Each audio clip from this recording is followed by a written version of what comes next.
नमस्कार, मी अजिंक्य बोडके आणि आपण बघताय उत्तर महाराष्ट्र लाईव्हचा विशेष कार्यक्रम आतली बातमी।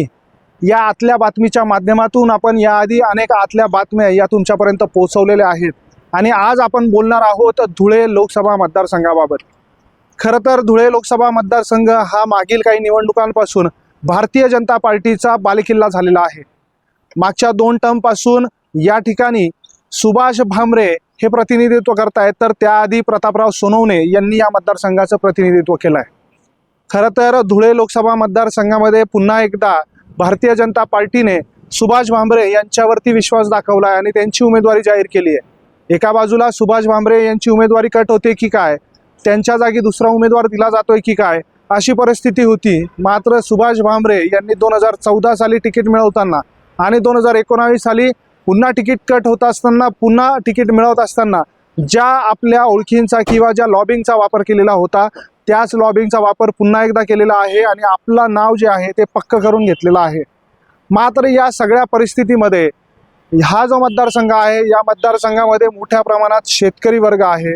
या मतदारसंघामध्ये दोन MIMचे आमदार आहेत, म्हणजे मुस्लिम मतदारांची संख्या मोठी आहे आणि या ठिकाणी आदिवासींची संख्या देखील लक्षणीय आहे। अशा सगळ्या परिस्थितीमध्ये धुळे लोकसभा मतदारसंघ हा काँग्रेससाठी काहीसा सोपा होत असतो। मात्र यंदाच्या निवडणुकीमध्ये काँग्रेसकडून अद्याप उमेदवारच देण्यात आलेला नाहीये।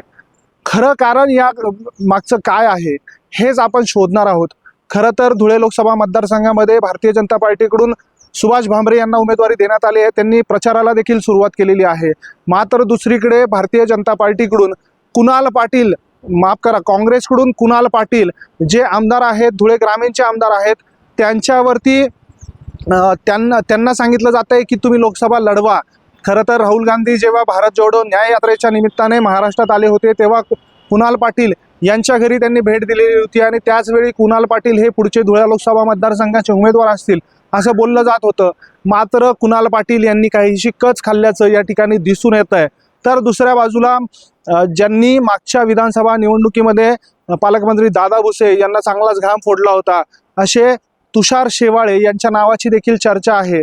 खरं तर या मतदारसंघाचं एकूणच गणित लक्षात घेता मालेगाव मध्य त्यासोबत धुळे हे 2 विधानसभा मतदारसंघ जे आहेत ते मुस्लिम बहुल आहेत। या दोन्ही ठिकाणी MIMचे आमदार निवडून आलेले आहेत आणि हा मतांचा आकडा या लोकसभा मतदारसंघामध्ये मुस्लिम मतांचा आकडा तब्बल 2.5 ते 3 लाखांच्या घरात जातो। हे एक गठ्ठा मतदान आहे। त्यासोबत मागासवर्गीयांचं मोठं मतदान आहे, आदिवासींचं मोठं मतदान आहे आणि या सगळ्या गणितावर काँग्रेसच्या उमेदवारासाठी ही निवडणूक कदाचित सोपी होऊ शकते, कारण की मागच्या 5 वर्षामध्ये MIM फॅक्टर जो आहे तो निष्प्रभ झालेला आहे आणि मुस्लिम समाजामध्ये मोदी विरोध हा प्रमुख फॅक्टर निर्माण झालेला आहे। मग मोदी विरोधात मतदान करायचं आहे आणि मग निवडून कोण येणार आहे त्याच्या मागे मुस्लिम समाज उभा राहताना मागच्या काही काळामध्ये आपण बघितलंय।